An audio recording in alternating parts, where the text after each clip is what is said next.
Лукашенко вяртае ў сваю каманду Надзею Каткавец, вядомую заявамі пра хаатычна складзеныя цэны.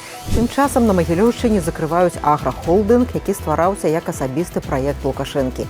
Чаму неэфектыўныя ягоныя сельскагаспадарчыя эксперыменты? Разбіраемся з Вольгай Лойкай.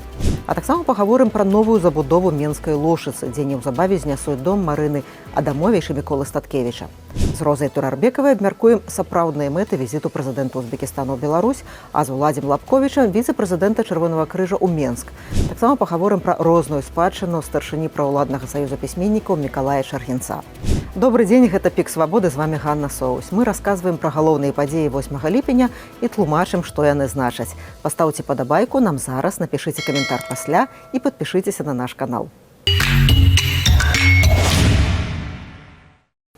Александр Лукашенко вярнуў на дзяржаўную службу Надзею Каткавец. Яна запомнілася выказваннем пра хаатычна складзеныя цэны падчас абмеркавання росту коштаў. 65-гадовая чыноўніца апошнім часам была на пенсіі, але цяпер вяртаецца на дзяржаўную службу. Каткавец родам са Шклоўскага раёна і пачынала кар'еру ў гаспадарцы, дзе калісьці працаваў і сам Лукашенко. Каткавец была намесніцай кіраўніка справаў прэзідэнта, а пазней працавала ў банкаўскай і біятэхналагічнай сферах. Цена доллар на рынке – это хаотически сложенная цена в зависимости, видимо, от спроса. Есть спрос на эту картошку. Я вам другое скажу, что в России вообще до $2 доходит в Москве. Тым часам на Магілёўшчыне ў Шклоўскім раёне ліквідуюць аграхолдынг «Купалаўская», які калісьці лічыўся узорным праектам Лукашэнкі. Прадпрыемствы, што ўваходзілі ў яго склад, стануць самастойнымі юрыдычнымі асобамі. Праект стварылі ў 2017 годзе дзеля развіцця сучаснай сельскай гаспадаркі, але ён не апраўдаў чаканняў. Менавіта адну з гаспадарак гэтага холдынгу ў 2019 годзе Лукашенко назваў Освенцимом, пасля чаго былі звольненыя міністр сельскай гаспадаркі і віцэ-прэм'ер. Ты же Освенцим! Если они больные, здесь должно быть сухо, чисто. Они же гадят друг на друга, стоят одна на одной. Ты посмотри на эту скотину. Она же вся обосранная и уже на шерсти закорело все там.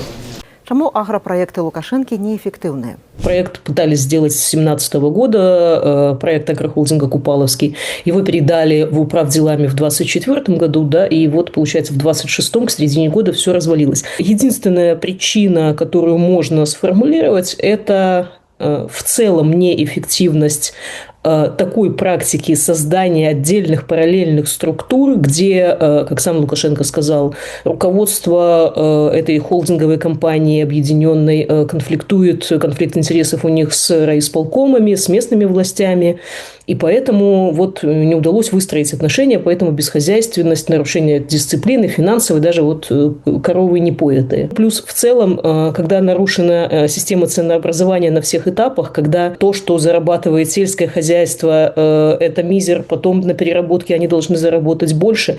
Ну, в общем, это вот нарушение экономической базы на всех стадиях этого процесса. И в итоге невозможно даже понять, оно прибыльное или оно убыточное. Да? Ну и все, сейчас с этим будут разбираться. Снова райисполкомы, и снова это предложение не вызывает ни у кого отторжения. Працягваецца знос прыватнага сектара і забудова Менскай Лошыцы. Як расказаў агенцтву «Мінск новасці» кіраўнік Ленінскага раёну Менску Роман Мельнік, сёлета ў чацвёртым квартале плануецца ўзвядзенне 2 жылых аб'ектаў у Лошыцы 10 и каля 20 объектов у Лошицы 5. В первом квартале уже текущего года мы ввели один дом, застройщиком был МАПИТ, это в районе детской поликлиники. Это строительная площадка, и, опять же, повторюсь, наши жители это знают, где еще планируется к застройке порядка 6 домов. У соцсетках можно побачить фото, як дзеля пабудовы новых жыллёвых комплексаў ідуць пад знос сады, утульныя дворыкі, дамкі. Пад знос неўзабаве пойдзе і дом, у якім жывуць Марына Адамовіч і палітык, былы палітвязень Мікола Статкевіч. Гэта дом бацькоў Марыны. Пасля зносу Адамовіч і Статкевічу мае быць прапанаваная кватэра, адпаведная памерам дома. Кошт квадратнага метру кватэры ў Лошыцы ад $1500 до $2000. Сёння і заўтра ў Менску з афіцыйным візітам прэзідэнт Узбекістана Шаўкат Мірзіёеў.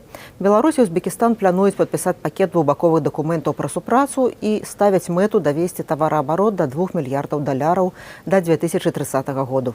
Скорее всего, речь идет действительно о двусторонних отношениях, развитии торговли, производственной кооперации, торговли услугами. Минусом двусторонних отношений между Беларусью и Узбекистаном является то, что Узбекистан помогает Беларуси обходить санкции. Про это, например, писал Белорусский расследовательский центр. Ну и главным, по-моему, документом, который сегодня или завтра будет подписан, это декларация о стратегическом партнерстве. Посмотрим, каков будет этот документ. Надеюсь, можно будет с ним ознакомиться. В целом отношения развиваются хорошо, достаточно серьезный прирост торговли. Есть, конечно, некоторые минусы, в том числе, например, конкуренция на рынке трикотажных изделий или в целом текстиля. Узбекистан сделал серьезный рывок вперед, ведет достаточно такую агрессивную политику на рынке СНГ, продавая свой текстиль, готовые уже изделия. У Беларусь прыехаў віцэ-прэзідэнт міжнароднай федэрацыі таварыстваў чырвонага крыжа і чырвонага паўмесяца Мануэль Беслер. Ён абмяркоўваў з намеснікам міністра замежных спраў Беларусі Ігорам Секретам супрацу з Беларусю і гуманітарную сітуацыю ў рэгіёне і свеце. Летась прэзідэнт Украіны ўвёў санкцыі супраць кіраўніка беларускага таварыства чырвонага крыжа Дмітрыя Шаўцова за датычнасць да незаконнага вывазу украінскіх дзяцей з акупаваных Расіяй тэрыторый.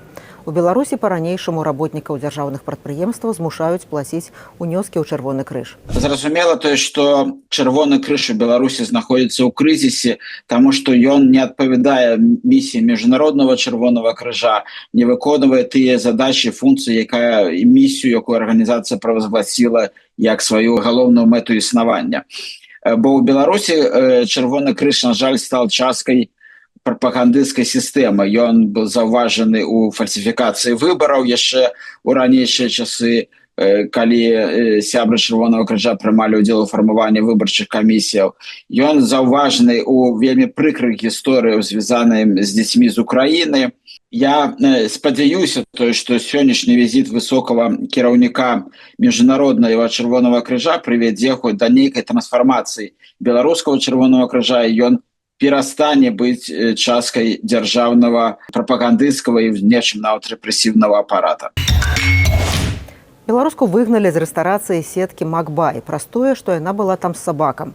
Але ці зрабілі б у аналагічнай сітуацыі заўвагу Александру Лукашэнку, працягвае Ганна Ермакович. Жанчына з Віцебску абурылася тым, што яе выгналі з рэстарацыі сеткі Макбай. Рэч у тым, што яна была там з сабакам. Але каментатары звярнулі ўвагу. Яшчэ нядаўна рэстарацыю той самай сеткі толькі ў Менску наведваў Александр Лукашенка у кампаніі свайго шпіца Умкі. Лукашэнку за ўвагу ніхто не зрабіў, хоць на кадрах з візіту відаць, як шпіц сядзеў проста на стале. Тым часам большасць каментатараў пад допісам беларускі падтрымліваюць дзеянні супрацоўнікаў Макбай, якія не дазволілі наведніцы быць у рэстарацыі з сабакам і нават дзякуюць ім за тое, што сочаць за выкананнем санітарных нормаў. Афіцыйны акаунт рэстарацыі адгукнуўся на публікацыю беларускі, даслаўшы ёй прыватнае паведамленне. Змест яго пакуль невядомы. Пры гэтым закон аб адказным абыходжанні з жывёламі, які дзейнічае з 1 студзеня 25 году, забараняе прыводзіць жывёл у гандлёвыя аб'екты, аб'екты грамадскага харчавання, медычныя установы, арганізацыі адукацыі, а таксама ў культурныя і спартовыя аб'екты. Мы часта гаворым пра праблемы Беларусі, але сёння пра тое, чым можна ганарыцца. На YouTube-канале «Радыё Свабода» выйшла новае відэо Дмітрыя Гурневіча пра выхадцаў з беларускай зямлі, якія паўплывалі на гісторыю ЗША і ўсяго свету. Магчыма, пра некаторых з іх вы пачуеце ўпершыню. Чалавек, які пабудаваў умацаванні, што дапамаглі выйграць вайну за незалежнасць ЗША. Хлопчык, які навучыў Амерыку глядзець тэлевізар. Жанчына, якая пераапранула паўпланеты. Кінапрадзюсер, які вынайшаў Голлівуд. Школьны настаўнік, які заправіў ракету да месяца. Фінансіст з Уолл-стрыт, які стаў мільярдэрам. Усе яны выхадцы з Беларусі. Не, гэта не жарт. І сёння мы пра іх раскажам. Цалкам тлумачалку Дмітрія Гурневіча глядзіце на YouTube-канале «Радыё Свабода». На 88-м годзе жыцця памёр былы кіраўнік праўладнага саюза пісьменнікаў Беларусі Мікалай Чаргінец. Ён быў аўтарам дэтэктыўных раманаў на расійскай мове, чальцом Савету Рэспублікі і даверанай асобай Лукашэнкі на прэзідэнцкіх выбарах. Пры ім шэраг беларускіх аўтараў трапілі ў чорныя спісы дзяржаўных выдавецтваў. Что мне ради какой-то показухи сейчас перейти на белорусскую мову? Я могу размовлять по-белорусски, а лишь писать, когда думаешь, иначе ведь все получается. От этого уже теряешь, так сказать, свой колорит, свое умение написать книгу, скажем. Апошнія гады чаргінец таксама кіраваў грамадскай радай маральнасці, якая ў тым ліку спрабавала забараніць канцэрты Рамштайн і Элтона Джона ў Беларусі. У 22-м годзе Лукашенка прысвоіў чаргінцу звання народнага пісьменніка Беларусі. Палітвязні згадваюць перапоўненыя дэтэктывамі чаргінца турэмнай бібліятэкі. У 22-м годзе ў размове са свабодай чаргінец цалкам падтрымаў дзеянні Мусы Губазік на пратэстах і пасля іх. Сын Мікалая Чаргінца Ігар, кіраўнік авіякампаніі «Белавія».